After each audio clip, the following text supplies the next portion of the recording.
Hello again. Thanks for checking in to Mr. Ulrich's Landobiology.com. I am Mr. Ulrich. In this video, we're going to follow up on the last video where we talked about the 3 lines of defense, how the body is able to fight off disease and respond if there is an infection. This time around, what we're going to talk about is how we aren't sick all of the time, given all of the different pathogens that we are surrounded by. Okay, so just to recap a little bit, we got the immune system, which basically, if we're going to break it down, we can break it down to its function being to recognize and destroy pathogens, or as Metallica says, seek and destroy. So we need to define all of these terms, of course. Pathogens are disease-causing organisms, and how our body is able to recognize pathogens as pathogens, of course, is by those cell surface glycoproteins that act as the name tags. Some people refer to these as the receptor molecules. When these are your own cell surface glycoproteins, they're just cell surface glycoproteins. If they are not yours, or they're weird in some way, they have the wrong shape, they can stimulate or generate an immune response. At that point they become what we call antigens, or things that generate antibodies. Because if you remember that we got the second line of defense, that's going to be the destroy part, is going to come in, that inflammatory response, and at the same time the body is going to start making those antibodies, those special bodies that bind, special proteins, that bind to specific antigens. The whole idea here, though, with not being sick all the time, is that some of those cells that made the antibodies persist. They last in your body and make what we call memory cells. And these know how to recognize those antigens if they ever encounter them again, and can quickly make antibodies and knock back the infection before it really grabs. So this is how you become immune to a particular pathogen. Well, you have to make memory cells that would make antibodies for that pathogen. The only way that you're going to do that in most cases is going to be by being exposed to those antigens. This way you make those antibodies for yourself, and when you do it for yourself, you're expending energy. We call that active immunity. And of course, yes, you stand a good chance of getting sick and feeling like duty, and this is something that we want to avoid. Enter vaccinations. These also go by the name of immunizations or inoculations. There are differences between vaccinations and inoculations, but we don't need to get into those right here.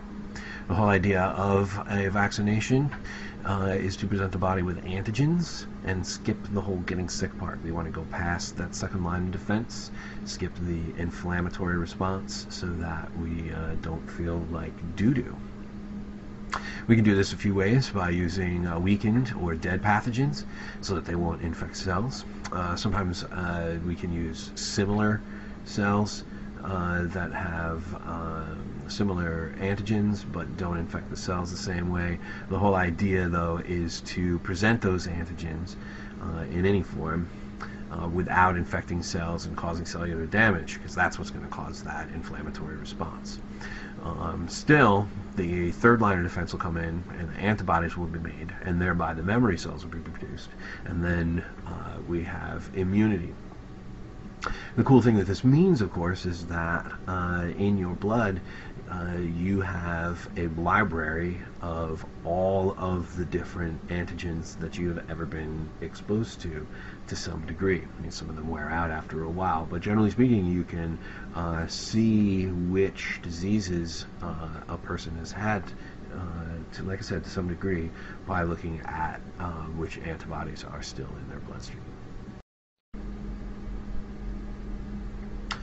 So, if that's active immunity, what about passive immunity? Well, passive immunity is borrowing someone else's antibodies. We can do this a couple of ways. One way is through breastfeeding. Mom passes antibodies to the baby through her breast milk. But there are other ways. We can also do this just by borrowing someone else's blood. Of course, you're not going to give it back, but when you get their blood, you get the antibodies too. You get all of the stuff that's still in the bloodstream. And speaking of transfusions, which is really just a tissue transplant, what does this have to tell us about tissue and organ transplants? Well, just about everything. One person's cell surface glycoproteins, those receptor molecules or name tags, are another person's antigens. So that's going to become real important when we're talking about matching one person's tissues with another person's tissues.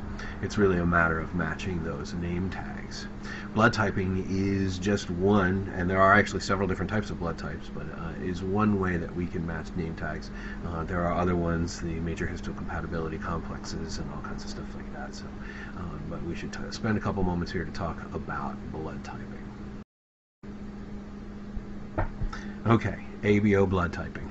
Hold on, this takes a couple moments to explain, but we'll get there. All right, in ABO blood typing, the whole idea here is which antigens do you have. There are two variables in the ABO blood typing system. I think it's a little misleading that it's called ABO. I think it should be AB0, but we'll get to that in a second. If you have type A blood, you have the, you guessed it, type A antigens. If you have type B blood, you have type B antigens. This is difficult. Now, if you have type AB blood, you're going to have both A and B antigens. There are no AB antigens. Type O blood is not a third antigen. Type O, like I said, should be type 0 because it means you have neither A nor B antigens. Now, when it comes to tissue matching, we have to worry about who's got the antibodies against which antigen. So we don't want those antibodies that respond to the antigens to mix because, well, they cause the blood to clump and then that gets stuck in capillary beds and it doesn't circulate well and people die and have all kinds of problems. So you're born with the antibodies against the antigens that you don't have.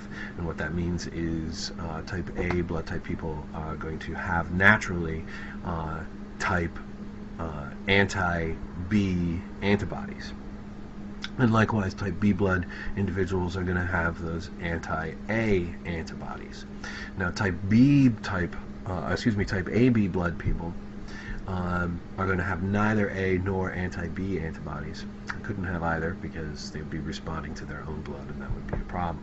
This is kind of a neat situation because it doesn't matter if they need blood. They can take blood from A, B, AB, or O because they lack the anti-A or the anti-B antibodies. They don't respond to any of them by clumping up. They become the universal receivers or receptors. Now, type O blood, because it has neither A nor B antigens, is going to have both anti-A and anti-B antibodies. This is a little bit of a problem because as a receiver, because they have both the anti-A and anti-B, so they can't get blood from A type or B type or AB type. They have to get blood from type O people. The cool thing about their blood is because it doesn't have the antigens, as ABO blood typing goes, we could call it hypoallergenic. It won't respond to those other antigens that are there. So they become the universal donor.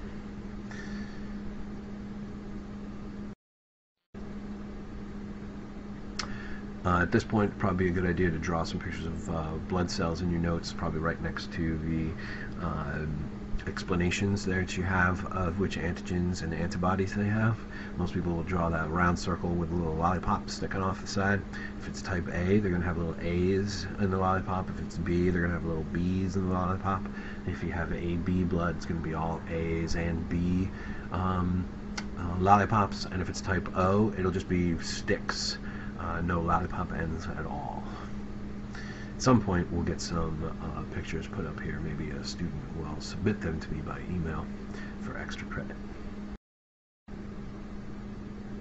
Okay, so the important thing is who can donate to whom, right? So who can donate to anyone? It's the type O who's the universal donor because they don't have any antigens to interact with anyone's antibodies in the ABO blood typing system.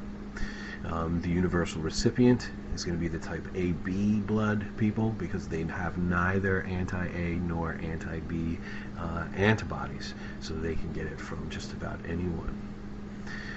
Now, some neat things about being a type AB individual is though you can't receive, you can't donate whole blood to anyone but other AB type people.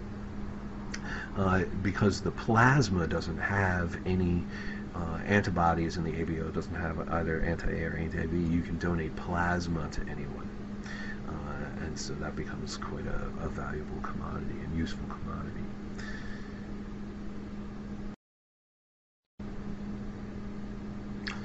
Okay, thanks for tuning in. That's all we're going to talk about in this video. I think that's enough, talking about how the immune response making antibodies and how that can lead to immunity, as well as some concerns when we're talking about tissue swapping. So thanks for tuning in. Once again, there's supporting material available on my website, MrUlrichsLandofBiology.com.